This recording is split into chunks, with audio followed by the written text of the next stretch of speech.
Hello and welcome to Railroad Journeys Around the World. In this volume, we'll be looking at the distinctive railroads of the USA.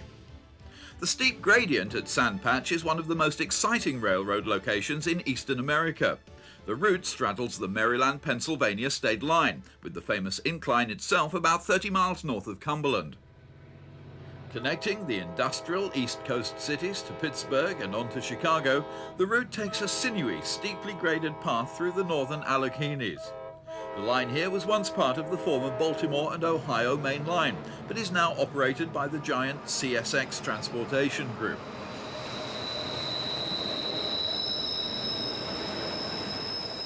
Mance, about two-thirds of the climb towards the summit at Sand Patch, is a tiny isolated hamlet.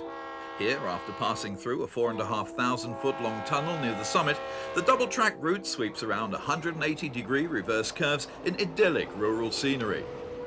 Sand Patch, like many American main lines, suffers from traffic lulls, and trains often tend to come in bunches.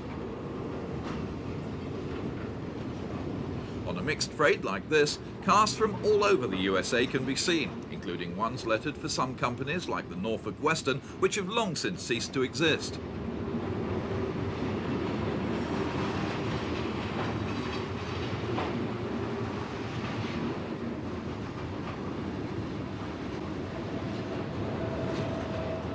Splendid mixed car loads like this make a very welcome sight, particularly since wagon load traffic this varied has long since ceased to exist in the UK.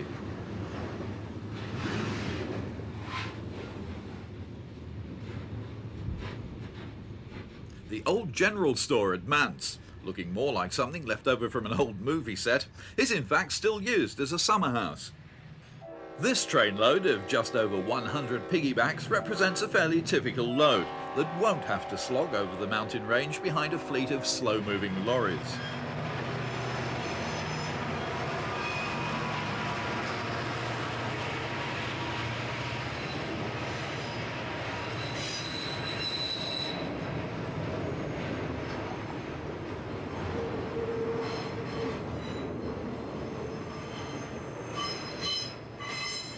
Nearly all westbounds require rear-end assistance to surmount the grade.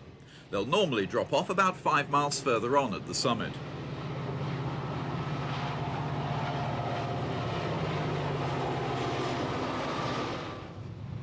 The CSX Corporation is one of America's biggest railroad companies and has tentacles spreading over much of eastern and southern America.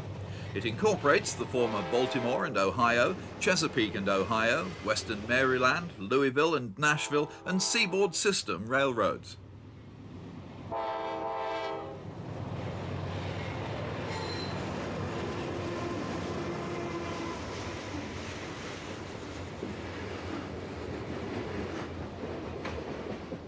CSX are so busy running trains, they're clearly in no hurry to repaint their locos. This lash-up of both EMD and GE power in various constituent company liveries is leaving Brunswick, Maryland with a westbound freight.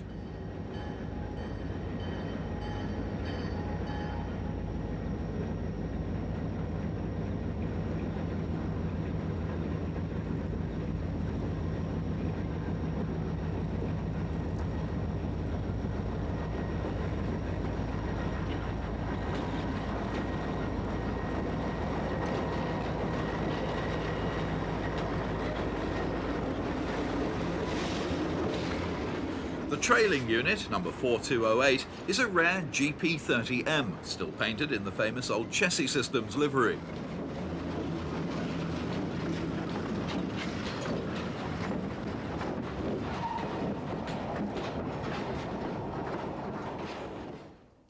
The lead unit of these two Jeeps also displays the former Chessie Systems' famous Sleeping Kitten logo as it heads this mixed train of auto racks and general merchandise over the Potomac River near the historic town of Harpers Ferry, West Virginia.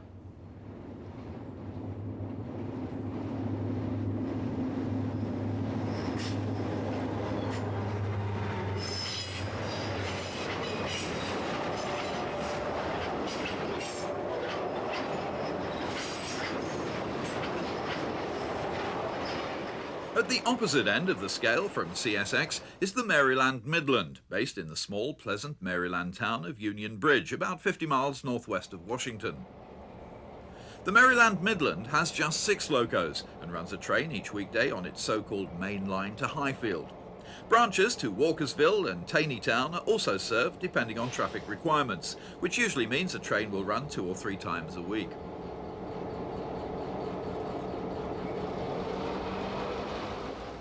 Headquarters are in the former Union Bridge Station building, or depot in stateside terminology. The Maryland Midland is typical of a growing number of small regional railroads, which concentrate on the needs of a few local customers, leaving the big companies to do the trunk hauling.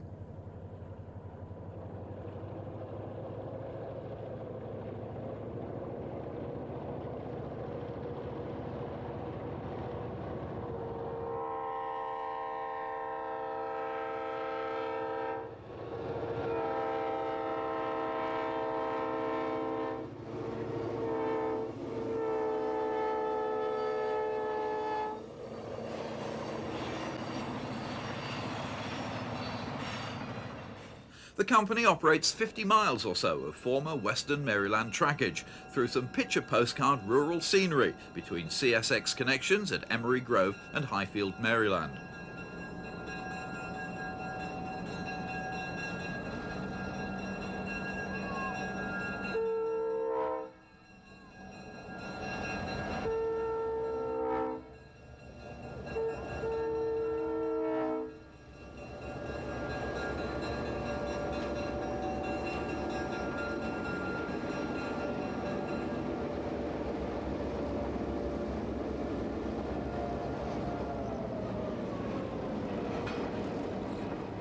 After pausing here at New Windsor to switch the yard and pick up a single wagon from a local factory, the Jeeps put on a burst of power for the climb to Westminster. The Maryland Midland is one of the more prosperous regional carriers. While there have been a number of highly successful spin-off short lines throughout America, by no means all have been so fortunate. A few have been bailed out by state ownership of assets, while others have passed through a succession of owners and managements. Some companies have achieved economies when operating 3 or 4 short lines in widely scattered areas of the country by sharing a common management.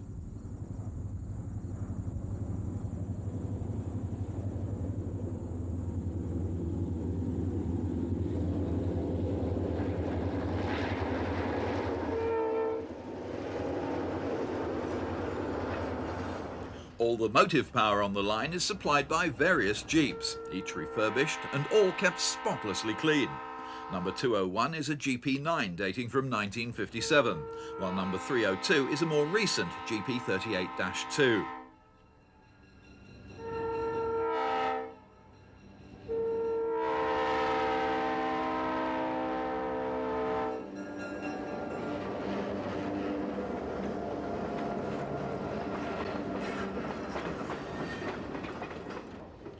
It's by no means unusual for railroads to bisect a busy road junction, such as this one here in Westminster, Maryland. Indeed, the relationship between railroad and highway can become quite interesting at times, as we shall see in a moment.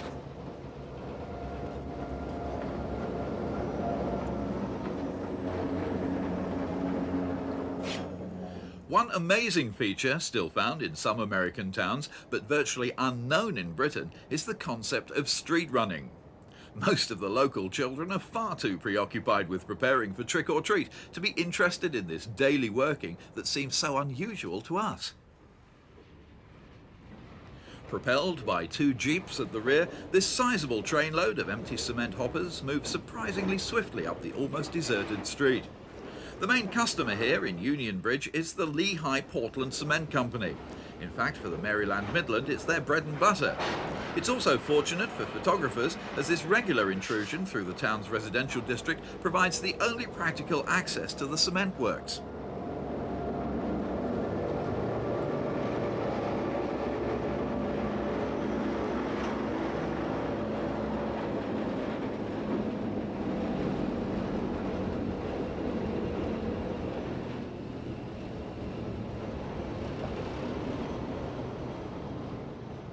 The cement works also keep their own switcher, although this rarely strays close to the road.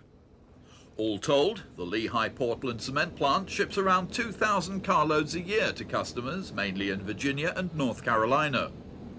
A fleet of 189 cement hoppers covers their requirements, although a considerable amount of coal for use in firing the kilns is also brought into the plant regularly by rail.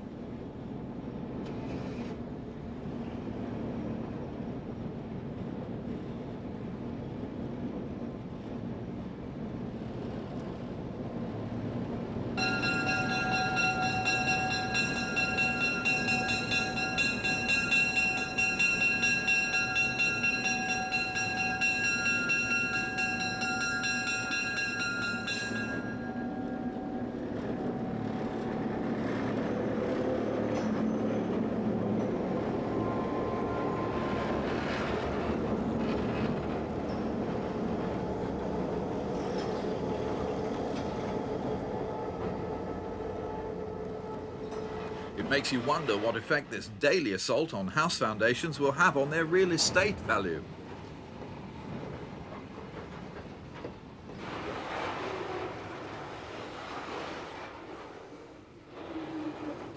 As if occupying the street wasn't enough, the track literally passes right through the side garden of this house to regain the yard at Union Bridge. One of the busiest trunk routes in America is the former Pennsylvania Railroad main line from Philadelphia and Harrisburg to Pittsburgh and beyond. The route passes through the railroad town of Altoona, Pennsylvania, then climbs to the famous Horseshoe Curve and on through the villages of Galitzin and Cresson.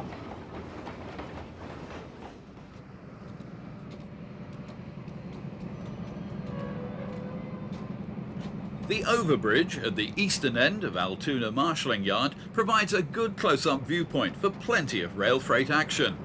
As well as through traffic, pausing here to detach helpers, other trains can be seen constantly on the move, bound for the various branch lines which radiate from the town.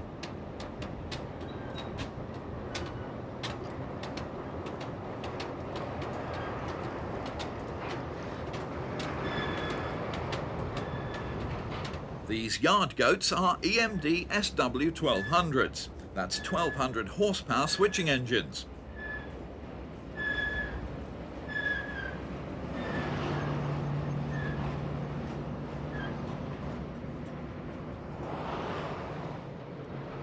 At Altoona, most westbound freights will attach helper units for the long, heavy climb around Horseshoe Curve to Cresson. Depending on the weight of the train, helpers may be added at the front, rear, or very occasionally in mid-train. Conrail's Juanita Loco shops, where older units receive extensive rebuilds for further service, are also situated close by to the yard.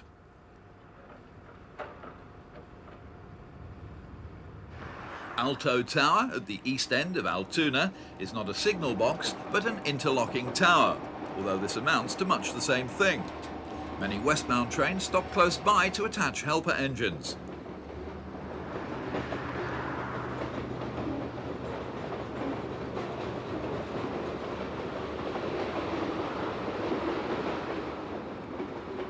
The line west to Horseshoe starts its relentless climb just outside Altoona western city limits, although good trackside locations like this at Coburn Brickyard are not easy to find.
As well as numerous intermodal and merchandise trains, there are also a good number of coal and iron ore workings over this busy route.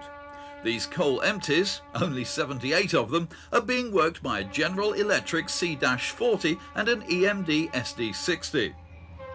The whole area around Altoona abounds in industrial heritage sites, many of which have railroad themes. At Horseshoe Curve itself, an excellent visitor centre has been established. The extensive public viewing area includes this appropriate tribute to the line's original builders, the Pennsylvania Railroad. This is probably the closest most members of the general public ever come to a working freight train, as it grinds around the famous horseshoe. But they really seem to enjoy the experience, and many families will wait long enough to see several trains pass by.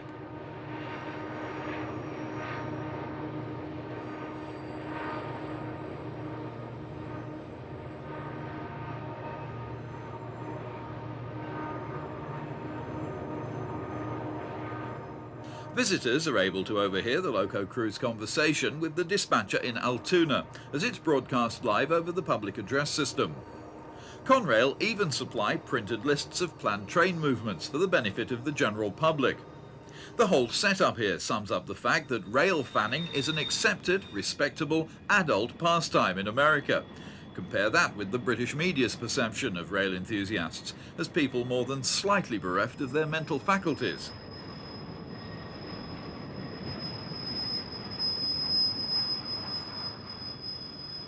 That being said, the visitor centre, which is right in the middle of the horseshoe, is probably not the best location for serious photography. Ideally, to get a good overview of the famous curve would require access to the surrounding hills.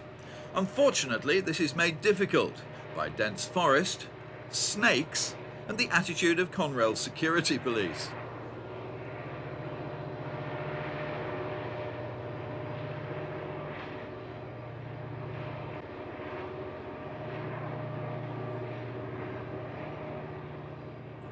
However, good scenic views of trains can be found here at the village of Galitzin, a few miles further west.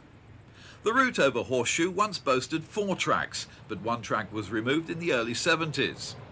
Here, one of the 3 tracks diverges, allowing westbound trains to take advantage of an easier grade. At the time of our visit, track 1, in the foreground, was closed to allow work on Galitzin Tunnel, which is being enlarged to take double-stack container trains. The cost of this work was being met by Conrail, with contributions from both state and federal funds, and represents a good example of the pro-rail attitude prevailing in high places towards the movement of freight.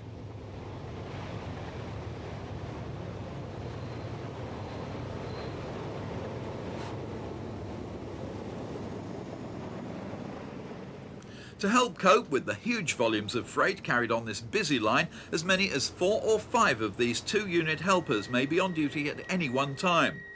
Traffic flows, although consistently busy, particularly during the afternoons, do tend to peak towards the end of the week.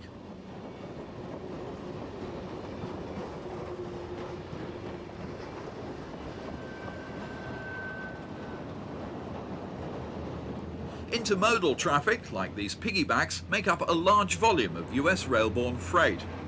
Intermodal traffic is known as TOFC, which stands for Trailer on Flat Car, and COFC, which stands for Container on Flat Car.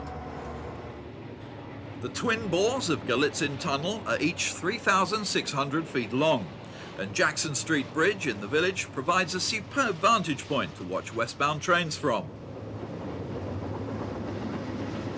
It's hard to believe now, but during the late 60s and throughout the 70s, many US railroads were in a constant state of financial crisis. They were crippled by both government legislation, which fixed rates, and restrictive trade union practices, which demanded high salaries and governed the number of train crew required. Many legendary railroads, such as the Pennsylvania and the New York Central, sought economies of scale by merger. But often the result of such mergers was to double the size of the basic problem, and in the late 70s a great many trunk railroads were operating in a state of government-controlled bankruptcy. Public perception in Britain of bankrupt US railroads wasn't entirely inaccurate, with many lines being forced to impose vicious speed restrictions of 10 or 20 miles an hour over long distances for want of cash to repair the tracks. Although by no means all railroads were affected, the situation demanded government action. This eventually came about with the formation of Conrail, the Consolidated Rail Corporation, which, as well as taking over the Penn Central, incorporated other bankrupt northeastern railroads, such as the Erie-Lackawanna, Reading and Lehigh Valley companies.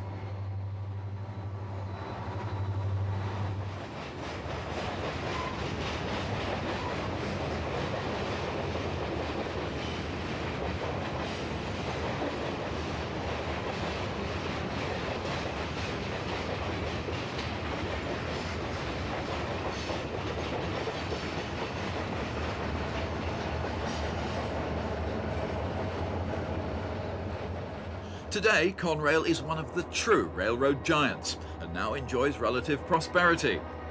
Each day it runs hundreds of trains, like this typical westbound here at Cresson, with every single car making its own contribution to the group's profits. Each fall sees regular mainline steam from Roanoke in West Virginia to the small town of Walton, some 50 miles to the west. The runs are planned to make the most of the magnificent fall colours that are found in many parts of the eastern USA. Details of these trips can normally be found in the magazines Railfan or Trains. The loco in use today is Norfolk and Western Class J number 611, which is normally based at the State of Virginia Transportation Museum at Roanoke. High point of the journey to Walton is the climb through some very pleasant rolling countryside, and this ascent of Christiansburg Hill.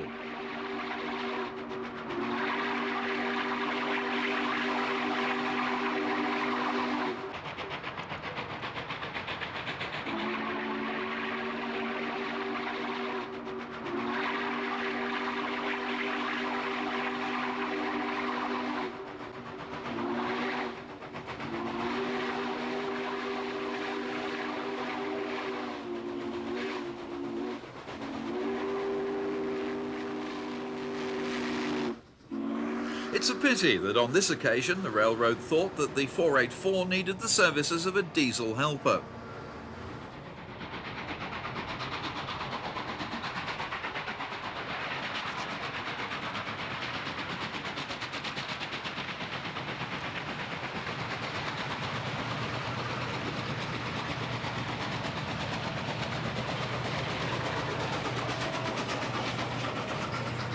Number 611 was designed and built by the Norfolk and Western itself at the company's own workshops in Roanoke. The Norfolk and Western were one of the few US railroads to adopt this policy, most preferring to buy direct from specialist builders like Baldwin, Alco or Lima. There's no doubt that the Norfolk and Western's well-equipped Roanoke shops, coupled with the plentiful supplies of locomotive fuel along much of its route, is the reason why working steam lasted longer here than nearly anywhere else in America. Even so, when the Norfolk and Western finally abandoned steam in 1960, BR still had another 8 years of steam traction to look forward to.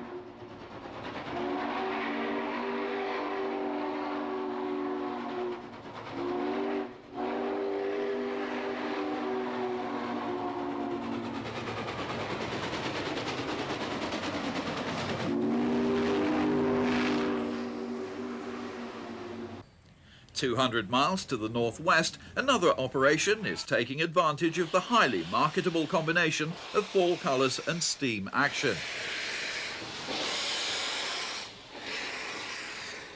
Here at Charlottesville, Virginia, two privately owned ex-Canadian Pacific G5 462s are being prepared to double-head several autumn excursions over CSX trackage to Gordonsville.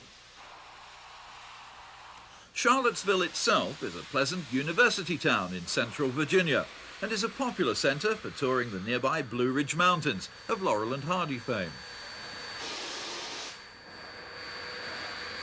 These two locos originally worked in Canada on light passenger work until the late 1950s.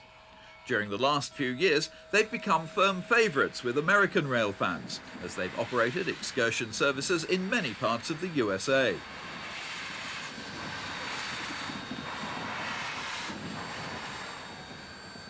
The two small engines with their 10 heavyweight passenger cars have to work hard to keep a grip on the rails, which have been made very slippery by the damp autumn mists. The railroad was once the Virginia Central, before being absorbed into the Chesapeake and Ohio, and ultimately CSX.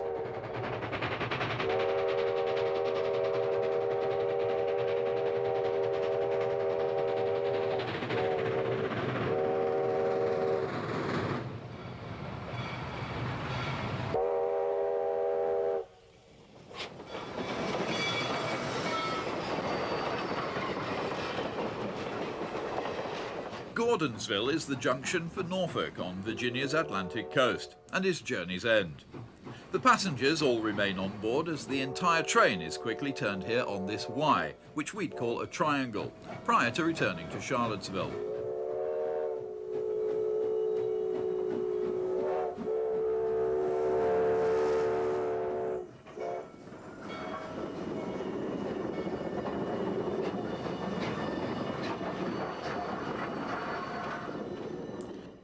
These autumn runs are a regular feature of the local calendar, and just as for the Norfolk and Western runs we saw earlier, passenger levels here are extremely healthy.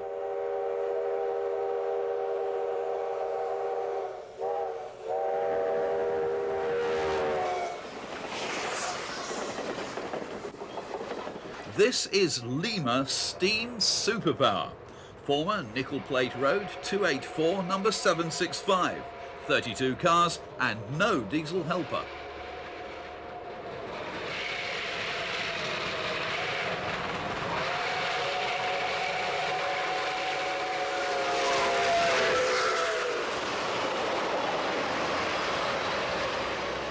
Number 765 is working the annual New River Gorge Steam Special over CSX metals from Huntington to Hinton, West Virginia.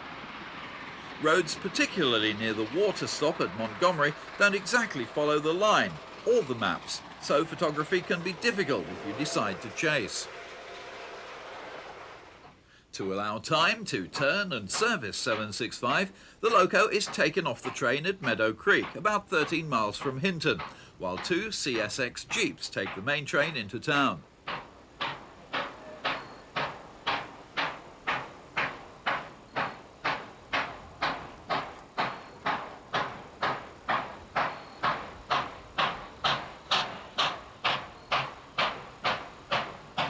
Meadow Creek makes a convenient service spot to turn both the train and support coaches because of this Y, which serves Raynell. Number 765 is owned by the Fort Wayne, Indiana Railroad Historical Society, who rescued this superb machine from an ignominious life on a plinth in a public park.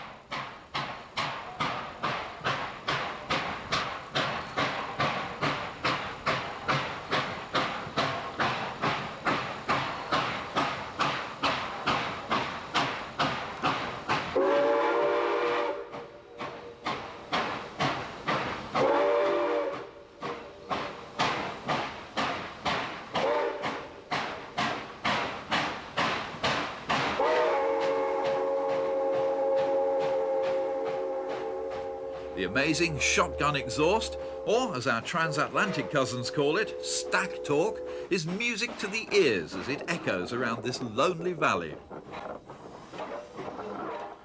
New York is, of course, the city which has come to symbolize America for so many people. Although it may well be the cheapest destination to fly to, it's not really an ideal centre for rail enthusiasts, as all the main line and most suburban routes are in tunnels. However, the subway network does run above ground in some parts of Brooklyn, and these are definitely worth exploring.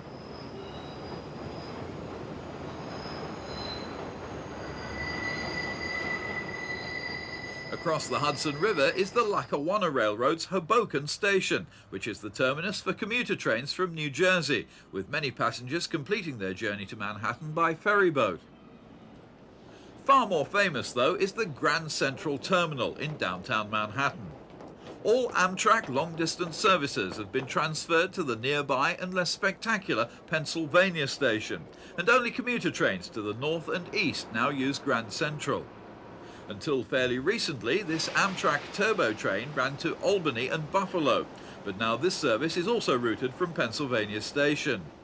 Amtrak is a government-owned company that's responsible for operating all long-distance passenger trains in the USA. Apart from the busy Washington, New York, Boston, Northeast Corridor, which Amtrak actually owns, all other track space is rented from the rail company over whose lines Amtrak are operating. This is an EMD-built, Swedish-designed AEM7. Rather unusually for an American loco, it has a cab at each end, Euro style. Altogether, there are a total of 52 of these 7,000 horsepower electric locos at work on the Northeast Corridor services.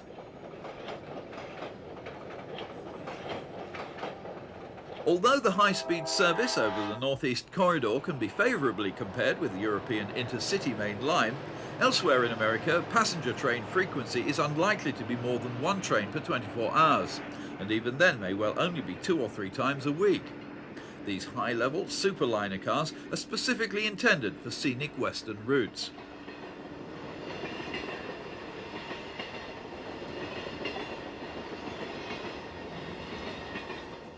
This typical eastern train has twin EMD FP40PH locos with a mixture of streamlined Amfleet cars and conventional heavyweights.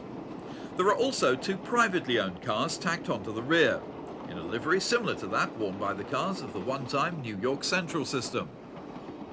With 6 Amfleet cars in tow, this single FP40 should have an easy ride westwards as it leaves Altoona with the New York-Pittsburgh Pennsylvanian. Belying Amtrak's poor punctuality record and running exactly on time, the Chicago-New York Broadway Limited coasts into this modern purpose-built small station at Altoona, Pennsylvania. The numerous boxcars behind the usual FP40s carry mostly US third-class mail, which Amtrak has a contract to carry. There's also room for restaurant car stores, some parcels traffic and passengers' baggage. Americans aren't used to carrying their own baggage, and it'll usually be checked in airline style. Although this baggage trolley at San Jose would appear to have been around since steam days.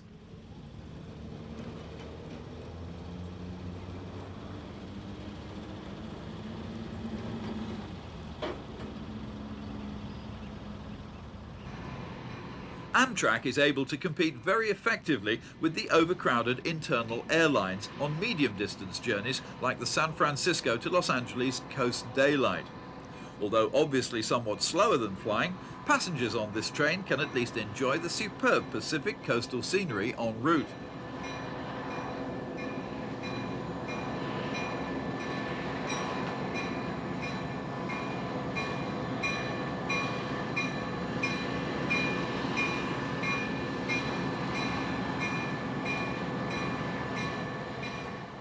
Amtrak is keen to develop the medium-distance market, and German ICE and Swedish X2000 trains have recently had trials on the Northeast Corridor.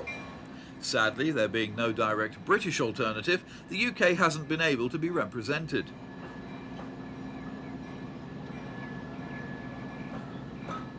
For the more well-heeled customers, this privately owned Golden Spike car is able to provide the ultimate in luxury travel.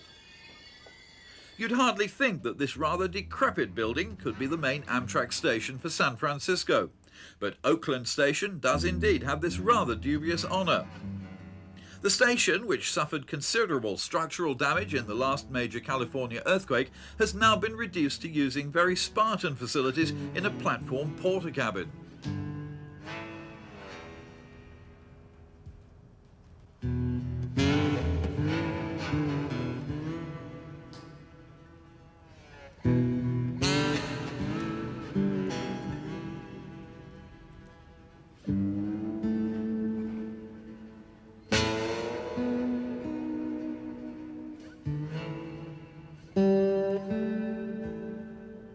Oakland Station's upper level was once very busy with commuter traffic to San Francisco. Trains departing from these high-level platforms would travel into San Francisco over the famous Oakland Bay Bridge, which has now sadly been converted to carry road traffic on both levels.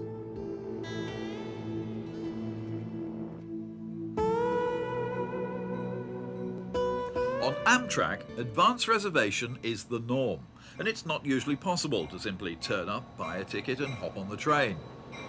These days, Amtrak's trains are often very busy, particularly with students and old people, attracted by the special fares on offer. The trains also appeal to disabled people, tourists without cars, and people who don't like flying. But even huge cities like Oakland, Los Angeles and Dallas have, compared with Europe, very infrequent passenger train services.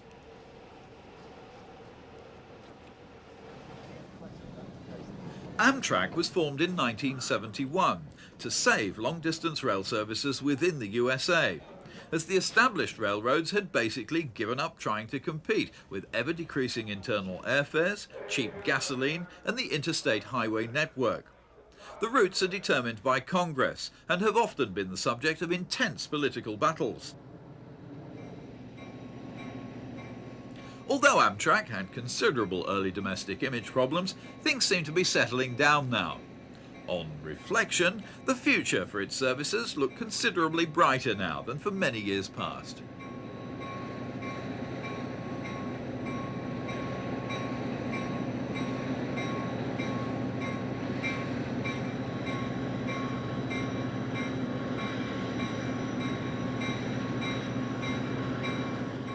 Chicago is widely regarded as one of the best train-watching locations in America, in terms of variety and numbers of trains, if not in scenery.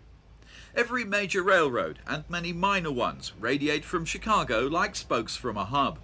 There are numerous bridge or connecting lines, and more commuter trains than anywhere else. There seems to be a railroad on every street corner in the Windy City.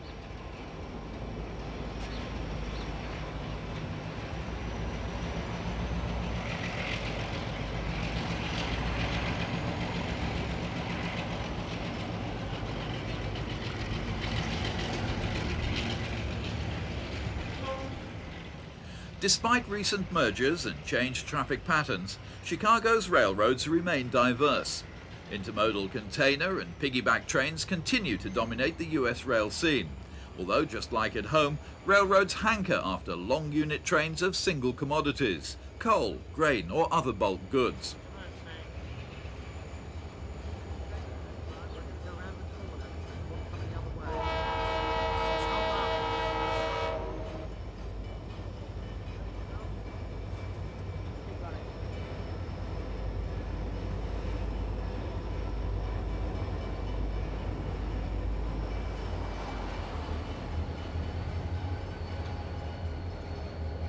The economics of COFC traffic have been boosted considerably in favour of rail by the stunningly simple notion of putting one container on top of another.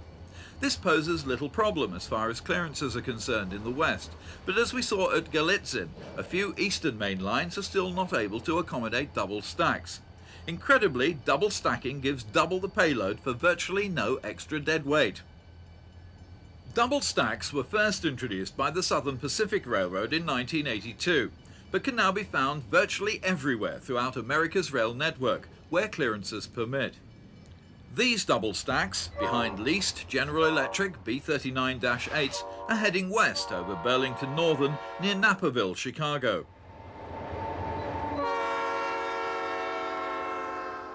One beneficial side effect of these double-stack cars is that they're in fixed formations of 3 or 5. This eliminates slack in the couplers and has brought about a noticeable reduction in claims for goods damaged in transit. But despite the increase in intermodal and unit trains, an incredible amount of traffic is still carried in single carloads.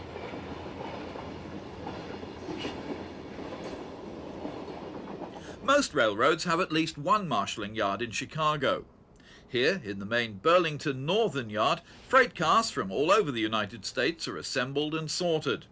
Sometimes for delivery to local customers, but more often either for transfer to another railroad or onto their final destination on another Burlington Northern train.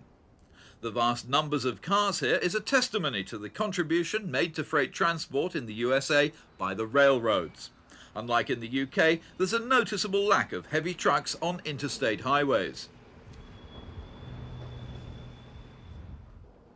If it wasn't for the distinctive outline of the North American locos and freight cars, this hump and its associated fan of tracks and retarders could be anywhere in Europe. Although the modern mega railroads would no doubt like to rid themselves entirely of this costly and time-consuming remarshalling process, the sheer volume of traffic being handled indicates there's still a sizable demand for carload consignments by rail.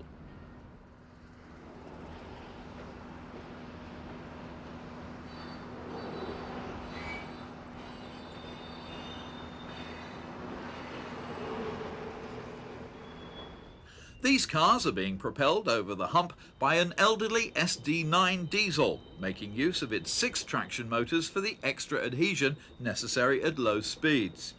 Slugs are often found in marshalling yards for the same reason.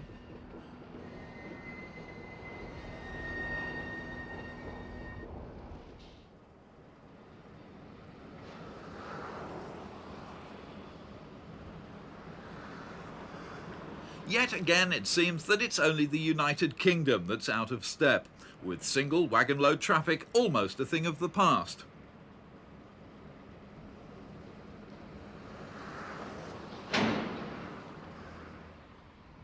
These open cars, known as gondolas, are often used for scrap traffic, but can also be used for coal, iron ore, or aggregates.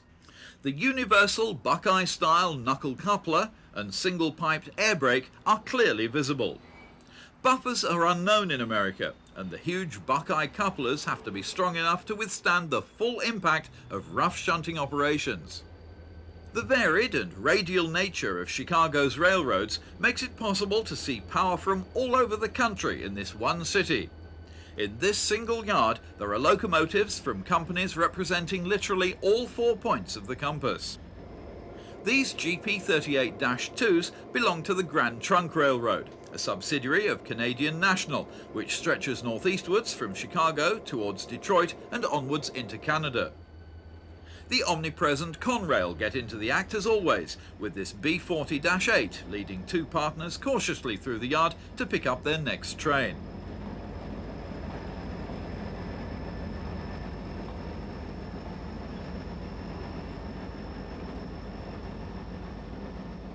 The Soo Line is a subsidiary of Canadian Pacific and serves the country to the north and west of Chicago.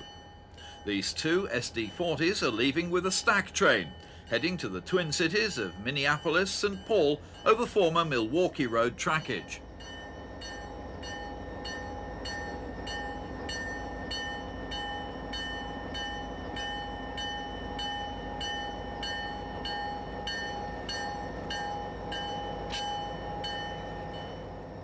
CSX, Norfolk Southern, Illinois Central, Chicago and Northwestern, and Santa Fe all serve the city. Union Pacific and Southern Pacific also get here on trackage rights over other companies' metals. It all adds up to a feast of loco liveries.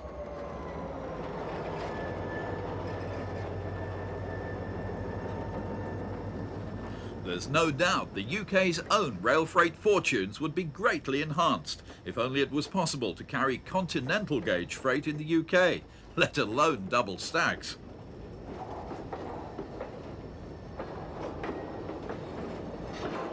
Not so very long ago, we could have also seen the New York Central, Pennsylvania, Nickel Plate, Wabash, Erie Lackawanna, Gulf, Mobile and Ohio, Rock Island, Milwaukee Road, Chicago, Burlington and Quincy, and the Monon, all of which, plus many others, have passed on, either into bankruptcy or merger. However, Chicago and its suburbs is still a haven for diverse, colourful and varied trains. But be careful, some yards and facilities are in very rough areas of town and should be avoided unless travelling with companions.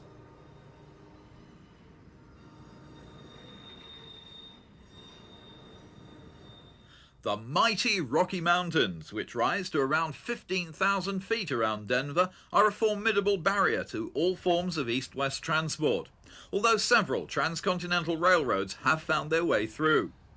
One of the most scenic is the Denver and Rio Grande Western Main Line, which runs through some of Colorado's finest scenery. The line's photographic possibilities are endless, although train frequency isn't high, and waits of several hours between trains are not uncommon. Once the route of famous passenger trains like the California Zephyr, the line now sees assorted freight traffic like this eastbound, battling through a March snowstorm behind two of the Rio Grande's Jeeps and a Kansas City Southern SD40.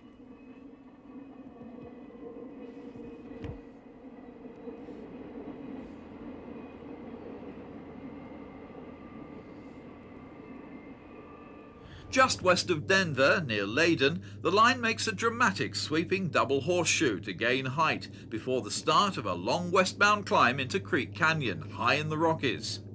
Motive power on this train is supplied by 2 Rio Grande and 5 Burlington Northern units. Of course, it doesn't really require anything like the combined efforts of all 7 of these locos to lift this lengthy load of coal empties. In this case, the train is also being used to reposition spare helper locos.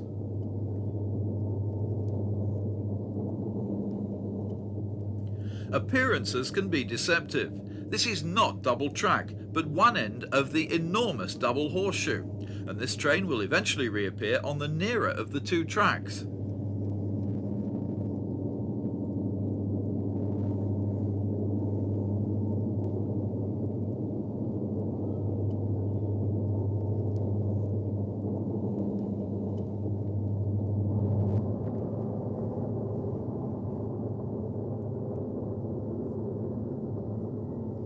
The long row of empty cars have been placed here simply to act as a snow break, to reduce the likelihood of line blockage by snowdrifts.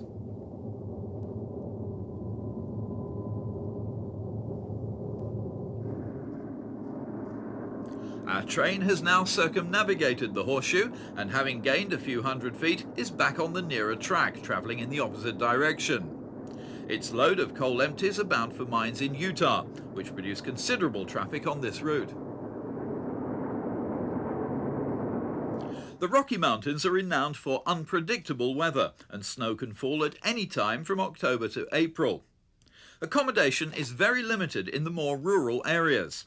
However, many of the larger towns cater for skiers and offer a considerable choice of motels and more luxurious hotels, although during the ski season you can expect to pay a premium.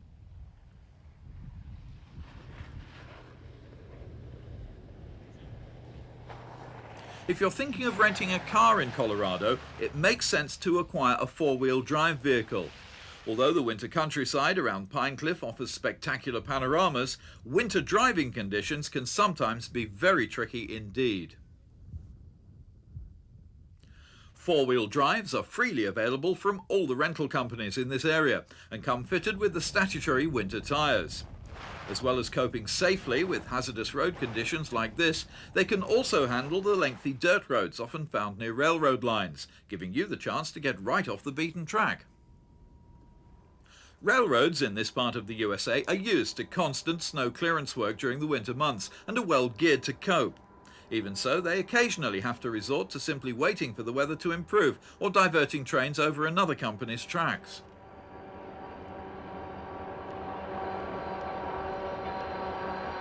The peace of a perfect winter's afternoon at the loop or passing siding at Pine Cliff is temporarily shattered as this load from the Utah coalfields heads east, bound for a power generating company in Texas.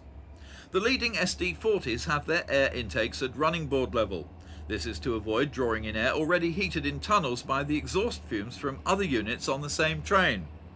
These locos are classified SD40Ts and are known as tunnel motors. The third unit has a conventional higher level air intake.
Cajon in Southern California is probably the most famous train watching location in America.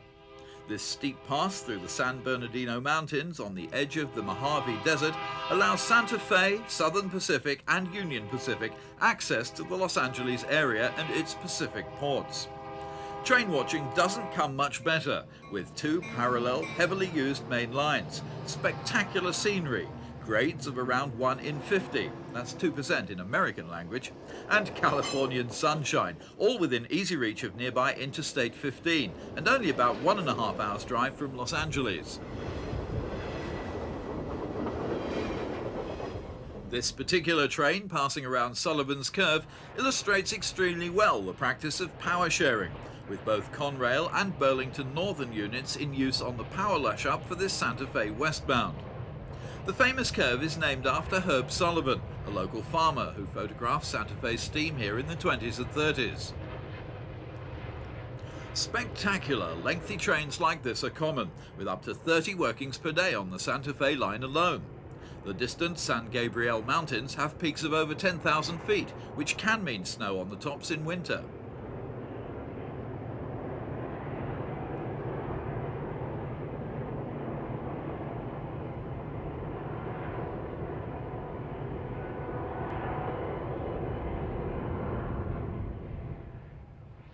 Virtually all westbounds need helpers. The last unit, a GP30, wears the infamous Kodachrome livery, prepared for a planned merger with SP, which didn't receive the expected government approval. Several units from both companies had already been repainted prior to the last-minute change of plan. If the merger had gone ahead, the combined Santa Fe and Southern Pacific would have monopolized rail services over virtually the whole of the Southwest. The critical factor was the potential lack of competition, and there's no doubt this influenced the government's decision, eventually killing off the planned merger. It seems that in America, nationalization is viewed with about as much enthusiasm as privatization is viewed by many people in Britain. The line in the background here is the parallel Southern Pacific route. This GP30 is one of the few locomotive types that's instantly recognizable by the superstructure above the cab. They were never built in large numbers and are now considered rare. These two are returning to San Bernardino ready for their next tour of duty as helpers. It's now the turn of a Southern Pacific train with 7 locos, including a Denver and Rio Grande Western Jeep, to descend the SP main line past Mormon Rocks. The line in the foreground is of course the Santa Fe line we saw in action a few minutes ago. The additional locos here are helpers attached for extra dynamic braking down the hill. Dynamic braking is a diesel equivalent of what we know as regenerative braking on electric locos. It's a valuable tool for long trains descending lengthy steep grades, as it cuts down brake block wear on freight cars and eliminates lengthy stops for reblocking. The energy produced is converted to heat and dissipated through additional radiators mounted on the locomotive. It was only as recently as 1967 that Cajon became the impressive hotspot that it now is. It's a direct result of Southern Pacific building a new line from Bakersfield to the SP's new marshalling yard at Colton in the Los Angeles suburbs. SP had originally hoped to acquire running powers over Santa Fe, but a satisfactory agreement couldn't be reached. So, $27 million later, the SP had their own line. It's double-track throughout and known as the Palmdale Cutoff, or simply the Colton Line. On a normal weekday, Cajon will see up to 60 trains pass during daylight hours. However, the two main lines don't parallel each other all the way, and while you're watching something attacking the grade on one track, you can easily miss another train coming down one of the other lines.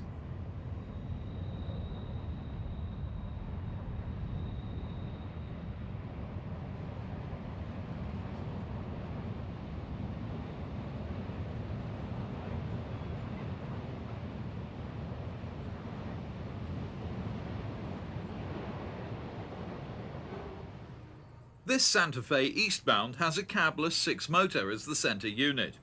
Most of the big western railroads have some of these locos, which are standard SD series machines built more economically without the cab and designed purely for running in multiple.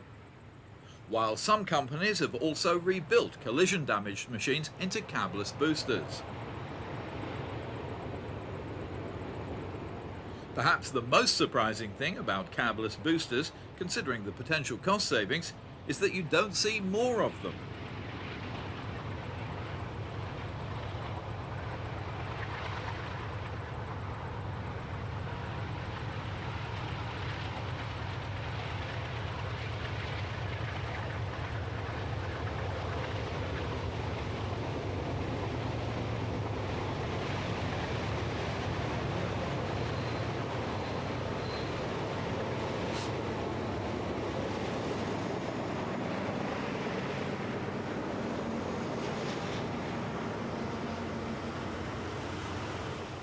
We do hope that you've enjoyed this look at the unique railroads of this fascinating country. Bye for now.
In bunches.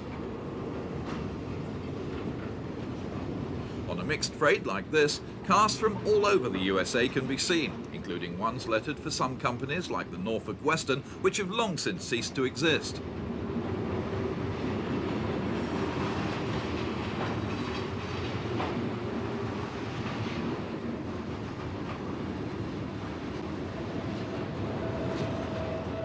Splendid mixed car loads like this make a very welcome sight, particularly since wagon load traffic this varied has long since ceased to exist in the UK.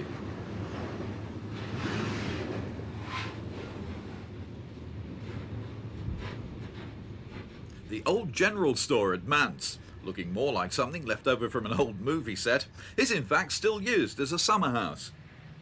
This train load of just over 100 piggybacks represents a fairly typical load that won't have to slog over the mountain range behind a fleet of slow-moving lorries.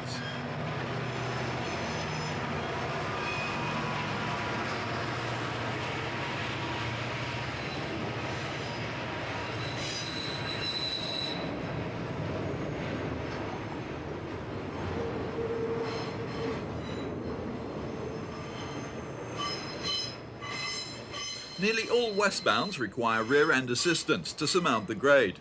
They'll normally drop off about 5 miles further on at the summit.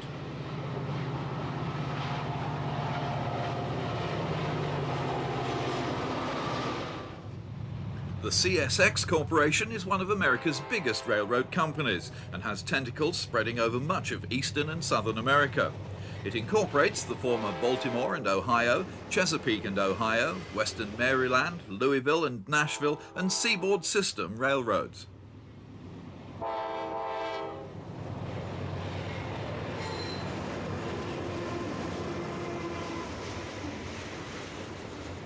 Or short lines in widely scattered areas of the country by sharing a common management.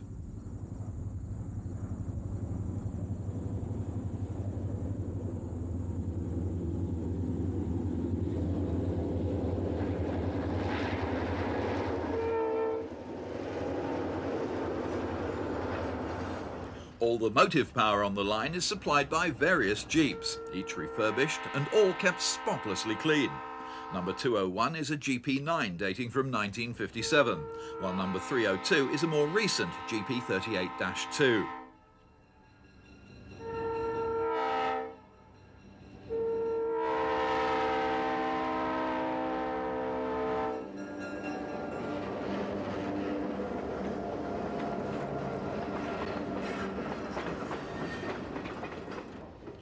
It's by no means unusual for railroads to bisect a busy road junction, such as this one here in Westminster, Maryland. Indeed, the relationship between railroad and highway can become quite interesting at times, as we shall see in a moment.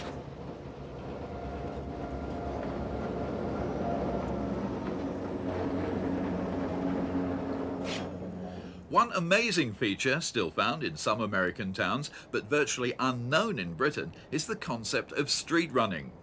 Most of the local children are far too preoccupied with preparing for trick or treat to be interested in this daily working that seems so unusual to us.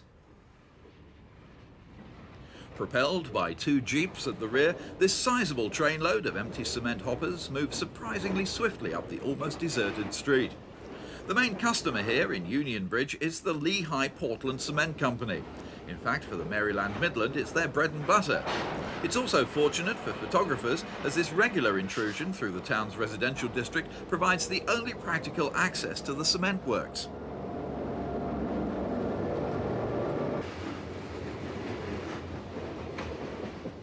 CSX are so busy running trains, they're clearly in no hurry to repaint their locos. This lash-up of both EMD and GE power in various constituent company liveries is leaving Brunswick, Maryland with a westbound freight.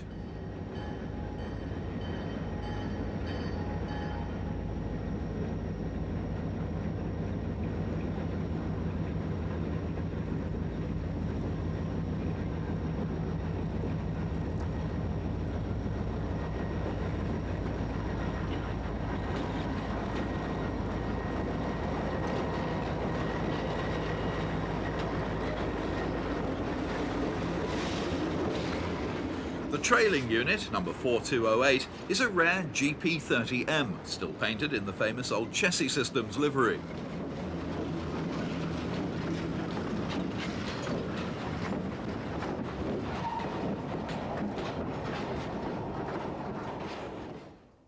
The lead unit of these two Jeeps also displays the former Chessie Systems' famous Sleeping Kitten logo, as it heads this mixed train of auto racks and general merchandise over the Potomac River near the historic town of Harpers Ferry, West Virginia.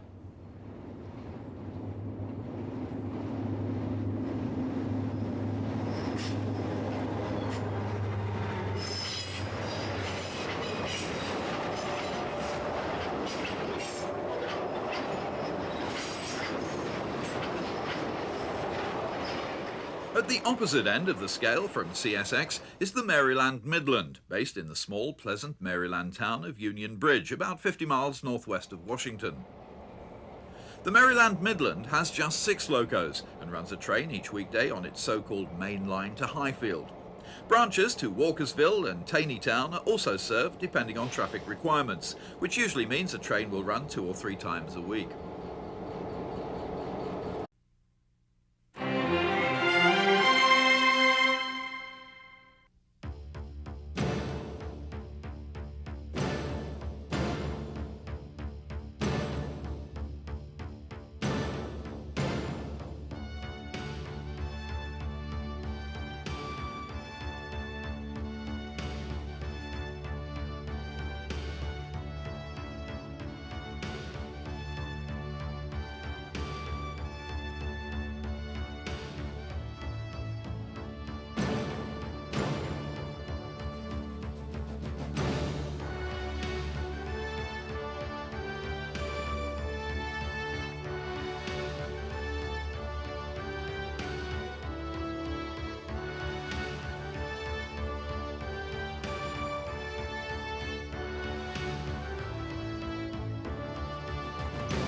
Hello and welcome to Railroad Journeys Around the World.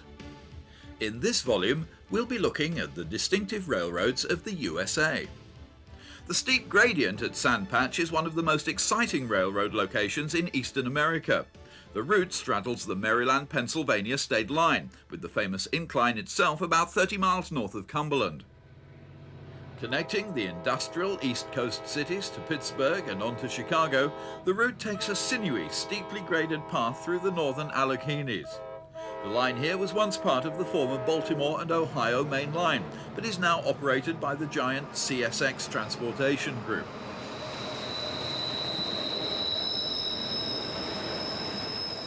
Mance, about 2/3 of the climb towards the summit at Sandpatch, is a tiny isolated hamlet. Here, after passing through a 4,500-foot-long tunnel near the summit, the double-track route sweeps around 180-degree reverse curves in idyllic rural scenery. Sandpatch, like many American main lines, suffers from traffic lulls, and trains often tend to come. Headquarters are in the former Union Bridge Station building, or depot in stateside terminology. The Maryland Midland is typical of a growing number of small regional railroads, which concentrate on the needs of a few local customers, leaving the big companies to do the trunk hauling.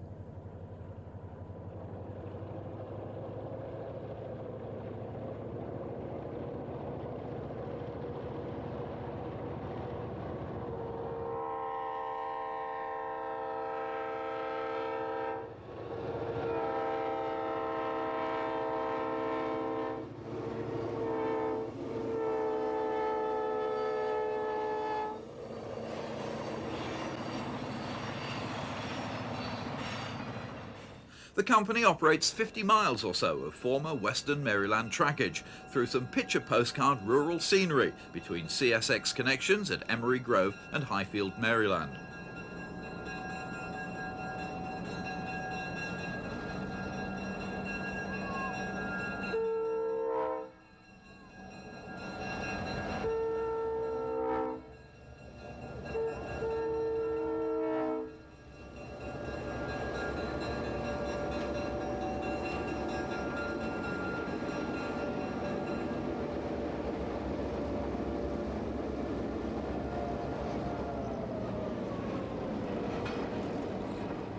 After pausing here at New Windsor to switch the yard and pick up a single wagon from a local factory, the Jeeps put on a burst of power for the climb to Westminster.